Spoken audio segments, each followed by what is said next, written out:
आज हम विनिर्दिष्ट अनुतोष अधिनियम 1963 के भाग 3 चैप्टर 7 में उपबंधित प्रिवेंटिव रिलीफ की चर्चा करेंगे। निवारक अनुतोष से संबंधित प्रावधानों को समझने के लिए हमें एक छोटी सी सिनॉप्सिस बनानी होगी। हमें सबसे पहले उस पर काम करना होगा, क्योंकि ये इम्पॉर्टेंट बहुत है। प्रिवेंटिव रिलीफ से संबंधित क्वेश्चन हमारी उच्चतर न्यायिक सेवा की परीक्षा, हमारी लोअर जुडिशरी की परीक्षा, हमारे विभिन्न विश्वविद्यालयों द्वारा आयोजित एलएलबी की परीक्षाओं में पूछे जाते हैं। ये बहुत इम्पॉर्टेंट टॉपिक है। इसको हम 2 लेक्चर में कवर करेंगे।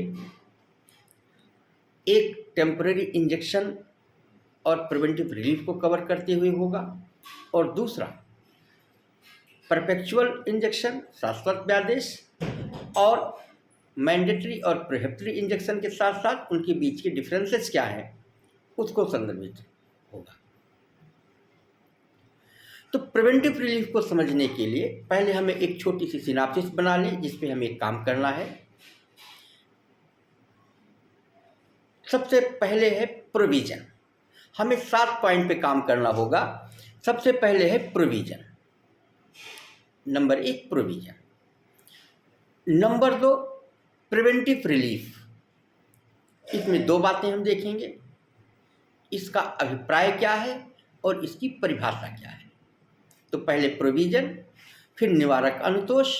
निवारक अनुतोष की 2 बातें हमें देखनी होगी, मीनिंग, अभिप्राय, और डिफिनेशन, परिभाषा। फिर हम इसके प्रकार पे आएंगे, कितने प्रकार की है। इसको हम 2 रूपों में क्लासिफाई करेंगे। अवधि के आधार पे, जिसमें हम टेम्परेरी इंजेक्शन और परपेचुअल इंजेक्शन की चर्चा करेंगे, और प्रकृति के आधार पर क्लासिफाई करेंगे, जिसमें हम इसे मैंडेटरी और प्रोहिबिटरी इंजेक्शन के रूप में क्लासिफाई करेंगे।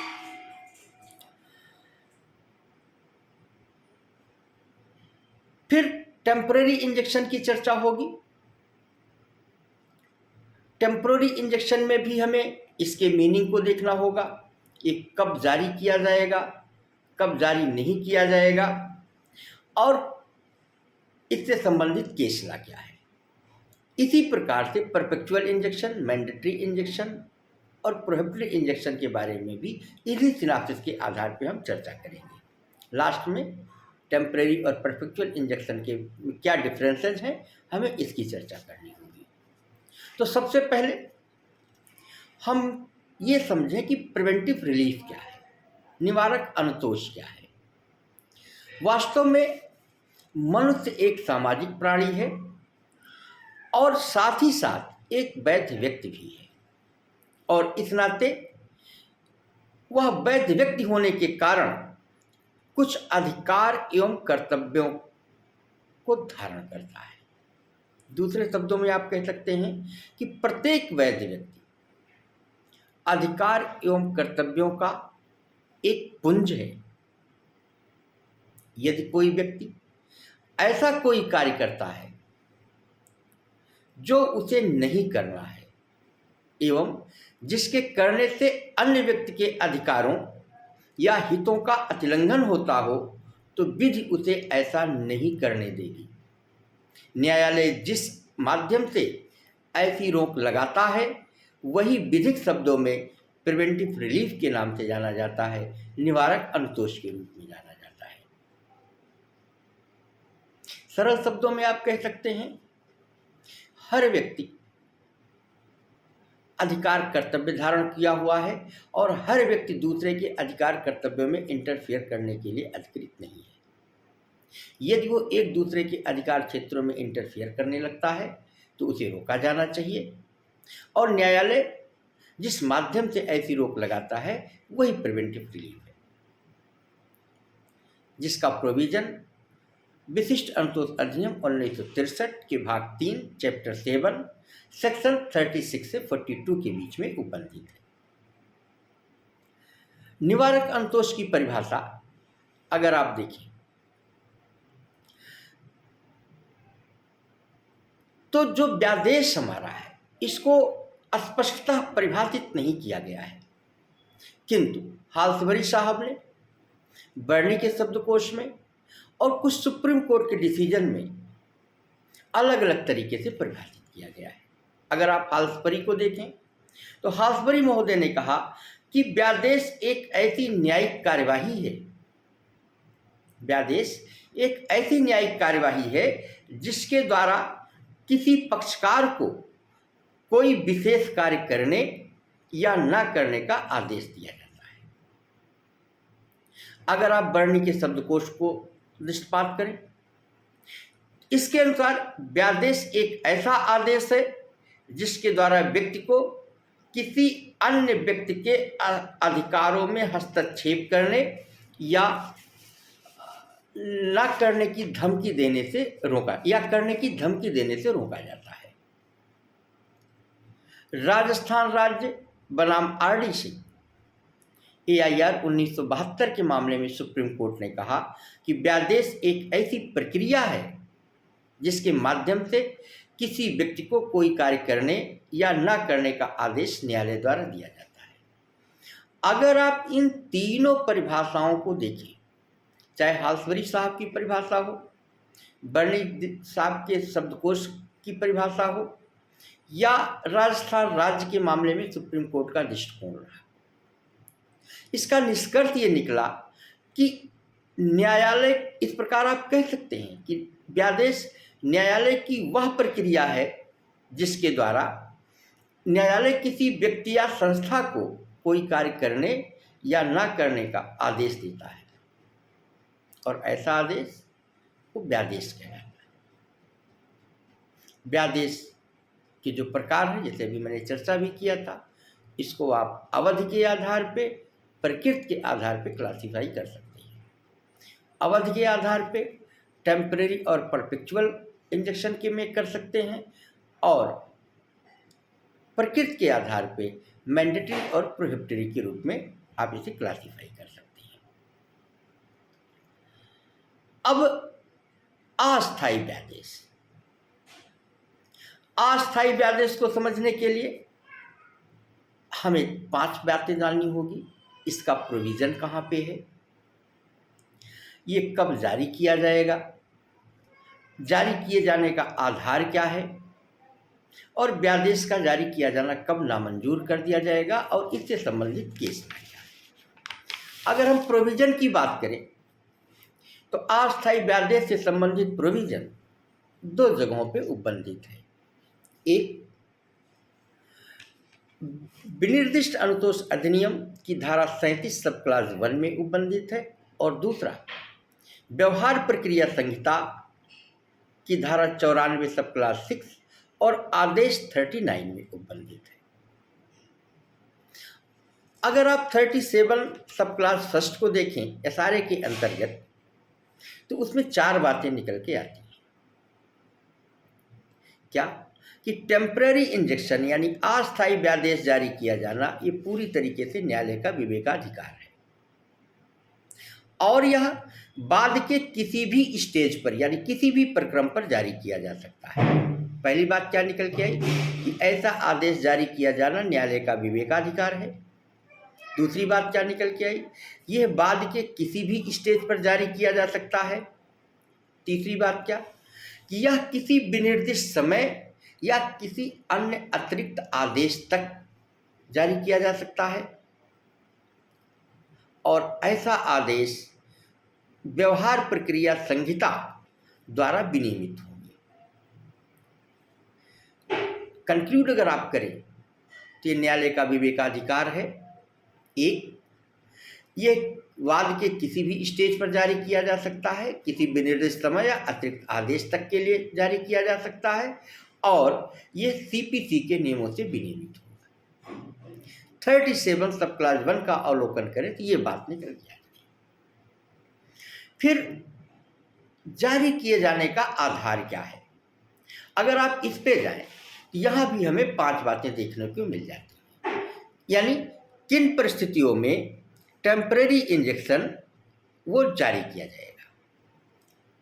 अगर आप देखें तो न्यायालय टेम्परेरी इंजेक्शन तभी प्रदान करता है जब वादी यह सिद्ध कर दे, यानी निम्नलिखित 5 बातें अगर सिद्ध कर दें, जो अभी हम इसका उल्लेख करेंगे। पहला, कि यदि व्यादेश जारी नहीं किया गया तो वादी को गंभीर क्षति होगी तथा उसके अधिकारों का अतिक्रमण होगा। यानी वादी को पहली बात न्यायालय में क्या सिद्ध करनी होगी कि यदि इंजेक्शन यानी टेम्परेरी इंजेक्शन जारी नहीं किया गया तो वादी को गंभीर क्षति होगी तथा उसके अधिकारों का अतिक्रमण होगा।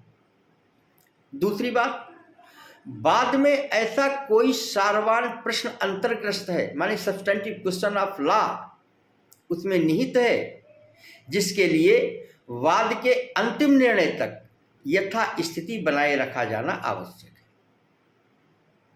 ये वादी कह रहा है न्यायालय से, ये सिद्ध कर रहा है। पहला, कि यदि उसे जारी नहीं किया गया तो उसे गंभीर क्षति एवं उसके अधिकारों का अतिक्रमण होगा। दूसरी बात, कि उसमें कोई substantive question of law Sarwan प्रश्न, विधि का सारवान प्रश्न निहित है, जिसके लिए वाद को अंतिम निर्णय तक यथा स्थिति बनाए रखा जाना आवश्यक है। तीसरा, सुविधा का संतुलन का जो नियम है वो वादी के पक्ष में है तथा अस्थायी व्यादेश के अतिरिक्त अन्य कोई वैकल्पिक उपचार उसे उपलब्ध नहीं है। वो ये भी सिद्ध कह रहा है कि जो सुविधा का संतुलन है वो वादी के पक्ष में है और उसके पास अन्य कोई वैकल्पिक उपचार उपलब्ध नहीं है। चौथी बात, उसने साम्या के सिद्धांतों का पालन कर दिया है, साम्या के सिद्धांतों का पालन किया है और जो बातें वो कह रहा है वो विथ एफिडेविट कह रहा है। ठीक है, अब साम्या के सिद्धांतों का पालन कर दिया है, इसका क्या मतलब हुआ? इस संदर्भ में 2 महत्वपूर्ण मैगजीम है साम्या विधि की। पहला, कि साम्या चाहने वाले को साम्या बरतना आवश्यक है, यानी he who seeks equity must be equity. साम्या चाहने वाले को साम्य बरतना आवश्यक है। दूसरा सिद्धांत क्या है? साम्या की शरण में आने वाले को स्वच्छ हाथों से आना आवश्यक है। साम्या की शरण में आने वाले को स्वच्छ हाथों से आना आवश्यक है।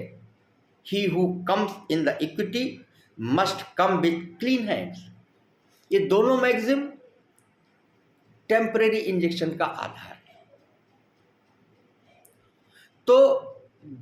तो एक बात तो ये निकल के आई 37 सब क्लास 1 में कि यह विवेकाधिकार है, बाद के किसी स्टेज पे दायर किया जा सकता है, किसी विनिर्दिष्ट समय या अतिरिक्त आदेश तक के समय तक के लिए जारी किया जा सकता है और सीपीसी के नियमों से ये विनियमित होंगे।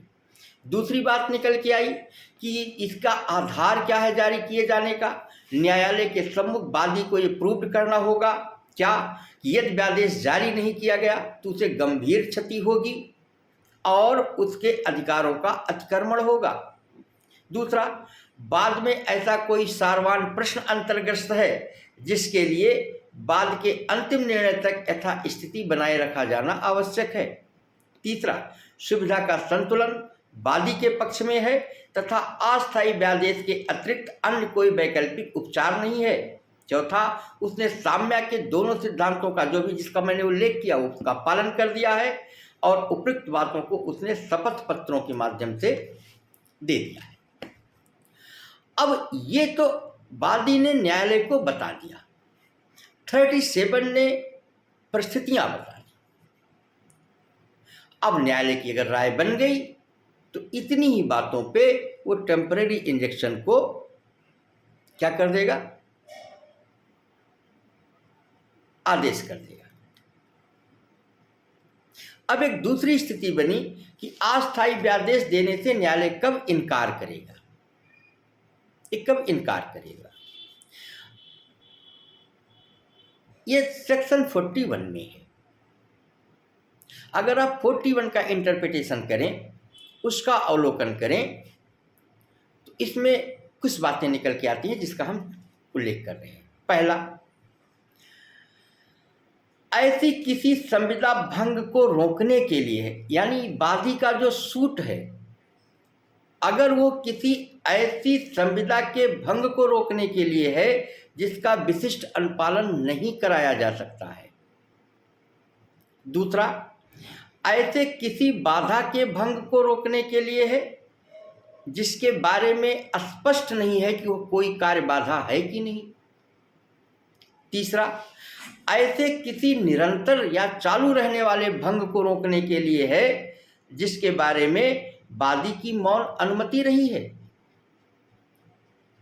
यानी अगर न्यायालय की राय बनती है कि जो वादी ने सूट फाइल किया है वो किसी संविदा भंग को रोकने के लिए है जिसका विशिष्ट अनुपालन नहीं कराया जा सकता, किसी ऐसी बाधा को रोकने के लिए है जिसके बारे में स्पष्ट नहीं कोई कार्य बाधा है भी कि नहीं, अथवा किसी चालू रहने वाले भंग को रोकने के लिए है जिसके बारे में वादी की मौन स्वीकृति रही है, अथवा किसी व्यक्ति को विधायी निकाय में आवेदन करने से रोकने के लिए है,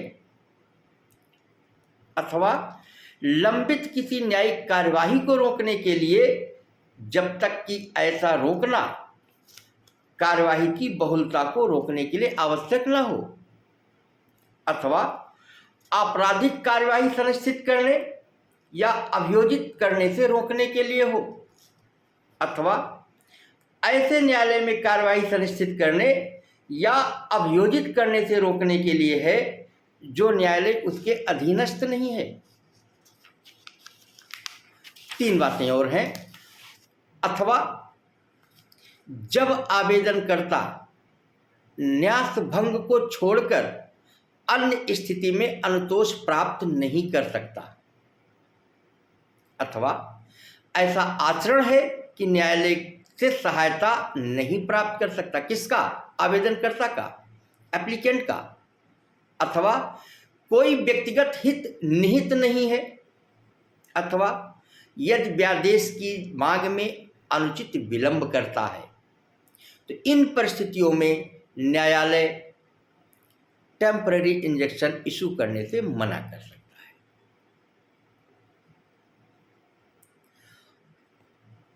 यही बात जो सेक्शन 41 में कही गई है, अगर इसको केस लॉ के माध्यम से देखें तो एक केस था the municipal corporation of Delhi versus Suresh Chandra Tandiyana and others 1976 का मामला है।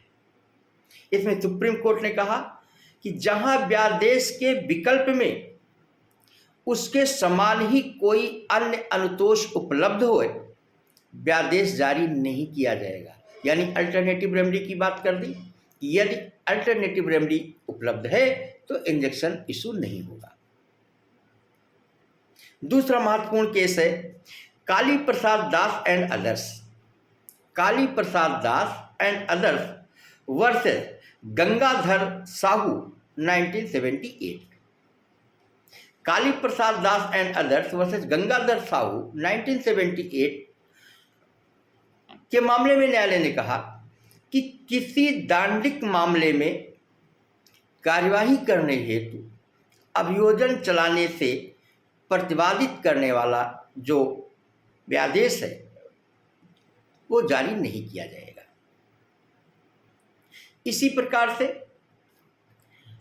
एक Naveen Chandra Trivedi and others versus Bhagyalakshmi and others 1978, ये भी गुजरात का केस है। इस मामले में न्यायालय ने कहा जहां सुविधा का संतुलन प्रतिवादी के पक्ष में है वहां भी वादी के पक्ष में कोई भी व्यादेश जारी नहीं किया जाएगा। अगर आप इस कंसेप्ट को देखें तो टेम्परेरी इंजेक्शन को समझने के लिए कब जारी किया जाएगा, 37 सब क्लास 1, कब जारी नहीं किया जाएगा वो 41। लेकिन हमने जितनी बातें बताई हैं अगर इसको ट्रिकी बेस पे देखें, सिनाप्सिस बना के देखें तो ये 3-4 शब्दों में भी ख़त्म हो सकती है। इतनी बड़ी बात बोलने की ज़रूरत भी नहीं है। जैसे अगर आप इस पूरे लेक्चर को कंक्लूड करें तो हमने जो सिनॉप्सिस पे चर्चा किया, हमने केवल इतनी सी बात कही कि व्हाट इज प्रिवेंटिव रिलीफ, निवारक अनुतोष क्या है और किस माध्यम से ये अनुतोष दिया जाता है। वो व्यादेश के माध्यम से है। व्यादेश कितने प्रकार का है, वो उसको क्लासिफिकेशन आप दो वर्गों में कर सकते हैं, टाइम के आधार पे टेम्परेरी इंजेक्शन और प्रोहिबिटरी इंजेक्शन, और नेचर के आधार पे मैंडेटरी और प्रोहिबिटरी। यानी टाइम के आधार पे टेम्परेरी एंड परपेचुअल, नेचर के आधार पे मैंडेटरी एंड प्रोहिबिटरी। और जब टेम्परेरी इंजेक्शन की बात करते हैं तो हमें 5 पॉइंट को ध्यान में रखना होगा। पहला, टेम्परेरी इंजेक्शन का प्रोविजन क्या है, इसकी आवश्यक शर्तें क्या हैं, कब जारी किया जाएगा, कब जारी नहीं किया जाएगा, और इससे संबंधित केस क्या है। जब हम प्रोविजन की बात करते हैं तो 97 सब क्लास 1 की बात, 37 सब क्लास 1 की बात आई, जिसमें 3 बातें निकल के आई कि विवेकाधिकार है, किसी भी स्टेज पे होगा, किसी टाइम या अतिरिक्त आदेश तक होगा, और सीपीसी के नियमों के द्वारा विनियमित होगा। इसके आधार के बारे में आई तो 5 बातें हैं। वादी को न्यायालय के समूह के बाद साबित करना होगा। अब बहुत ध्यान से समझिएगा, ट्रिक निकल के आएगी, जिसमें एक शब्द की बात तो मैंने कहा कि जारी किए जाने का आधार क्या है। अगर आप बहुत देखें तो एक शब्द में भी समाहित होगा। पहले मैं बता दूं, फिर ट्रिक बता दूं। यदि व्यादेश जारी नहीं किया गया तो वादी को गंभीर क्षति होगी, गंभीर क्षति होगी और अधिकार का अतिक्रमण होगा। दूसरा, बाद में ऐसा सारवान प्रश्न अंतर्गत है जिसके बाद में अंतिम निर्णय तक यथा स्थिति बनाए रखा जाना आवश्यक है। यानी बेसिक फीचर क्या है, यथा स्थिति बनाए रखना। पहले में क्या था, गंभीर क्षति का होना। दूसरे में क्या है, यथा स्थिति बनाए रखना। तीसरे में क्या है कि सुविधा का संतुलन वादी के पक्ष में है तथा अन्य कोई वैकल्पिक उपचार उपलब्ध नहीं है। यानी गंभीर क्षति का होना, यथास्थिति बनाए रखना, वैकल्पिक उपचार का ना होना, और साम्य के सिद्धांतों का पालन करना, और शपथ पत्र पर दिया जाना। अगर गंभीर क्षति, यथास्थिति, वैकल्पिक उपचार, साम्य का सिद्धांत एवं शपथ, ये 5 बातें निकल के आई। हर एक बात का अगर पहला अल्फाबेट लें तो आप ऐसे भी कह सकते हैं, अपनों याद करने के लिए। इसका कोई फार्मूला नहीं है, इसको अन्यथा भी मत लीजिएगा आप लोग, कोई फार्मूला नहीं, लेकिन याद करने का एक ट्रिक ही है।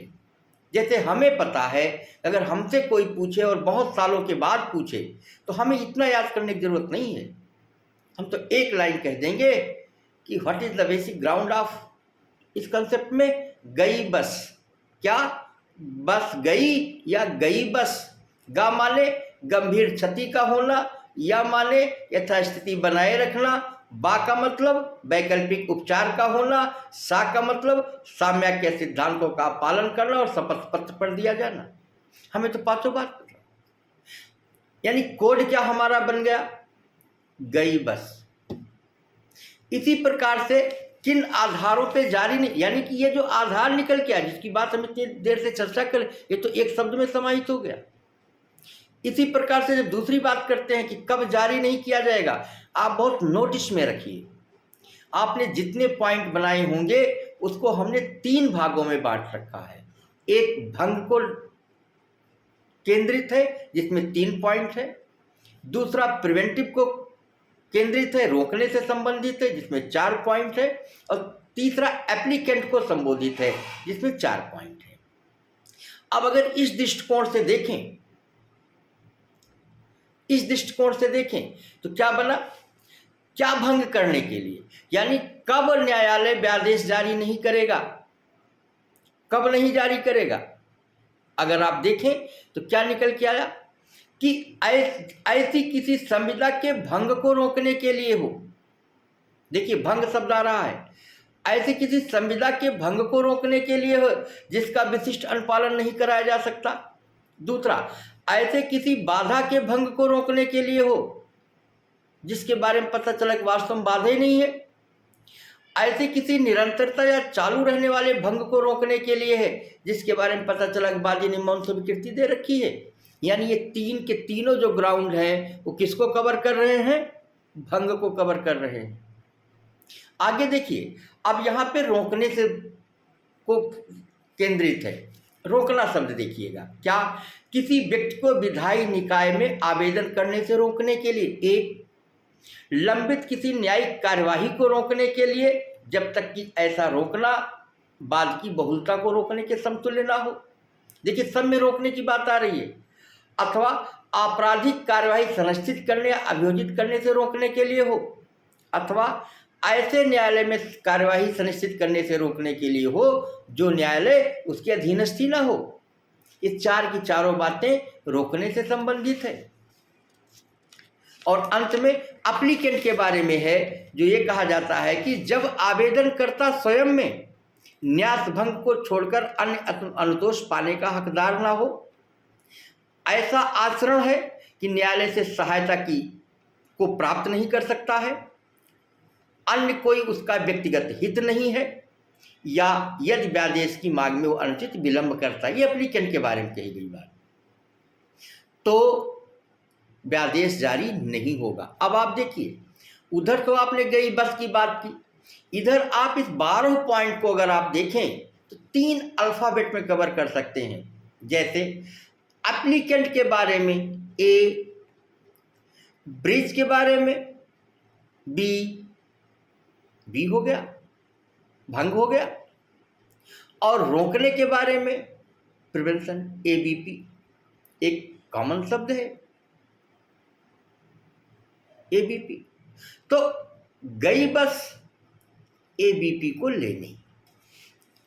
अगर आप एक लाइन देखें, टेम्परेरी इंजेक्शन, अब मूल बात छोड़िए कि प्रिवेंटिव रिलीफ क्या है, ये इसको हाल्सबरी साहब ने बर्नी के शब्दकोश में और राजस्थान के मामले में कैसे सुप्रीम कोर्ट ने, वो तो आप जान गए, कैसे जारी होगा ये भी जान गए। लेकिन जब टेम्परेरी इंजेक्शन की बात किया जाए तो आप एक लाइन में, क्या? गई बस एबीपी को लेने।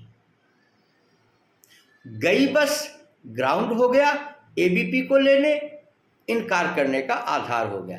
ए एप्लीकेंट के बारे में 4 बातें, बी यानी ब्रीच के बारे में 3 बातें, पी यानी प्रिवेंशन के बारे में, रोकने के बारे में 4 बातें। इस तरीके से इस पहले लेक्चर में आपने टेम्परेरी इंजेक्शन को कंप्लीट किया। अब जो हमारा नेक्स्ट लेक्चर होगा, इसी प्रकार से हम परपेचुअल इंजेक्शन के बारे में, मैंडेटरी और प्रोहिबिटरी इंजेक्शन के बारे में चर्चा करेंगे और इसके डिफरेंसेस के बारे में चर्चा करेंगे। ये लेक्चर कैसा लगा आप अपना कमेंट जरूर भेजिएगा। कोई सुझाव होगा तो वो भी आप भेजिएगा, उस पर विचार किया जाएगा। धन्यवाद।